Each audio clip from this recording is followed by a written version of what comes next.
গ্রামের দিকে ভোরবেলাটা একটু আলাদা রকমেরই হয়। তো দেখো ভোর ভোর এখন যাচ্ছি খেজুরের রস আনতে। তো বেরিয়েই দেখলাম একটি ছোট্ট ছাগলের ছানা কিন্তু উনুনের সামনে দাঁড়িয়ে তাপ নিচ্ছে। চারিদিকে শুধু কুয়াশা, কিছু দেখা যাওয়াটা, দূর দূরান্তে কিছু দেখা পাওয়াটাও ভাগ্যের ব্যাপার। তো দেখো আমরা কিন্তু এখানে খেজুরের রস নিতে চলে এসেছি। বাড়িতে গিয়ে বেলায় কি হবে চলো দেখা যাক। গরম গরম চা নিয়ে চলে এসেছি। আজকে আমাদের মাটন হবে।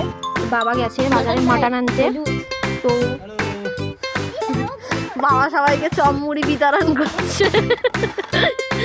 ওইখানে একজনকে দিয়ে আসবে বাবা, উনি অনেকক্ষণ ধরে অপেক্ষা করছে, অনেকক্ষণ লাইনে দাঁড়িয়েছিল। তো আজকে আমাদের হবে মাটন, আর দেখো বাজার থেকে নিয়ে এসছে বেথে শাক। তো সেই অনুযায়ী তাড়াতাড়ি করে আমরা কিন্তু রান্না বসিয়ে দিয়েছি, কারণ আমরা কিন্তু যাব আরও এক জায়গায় ঘুরতে।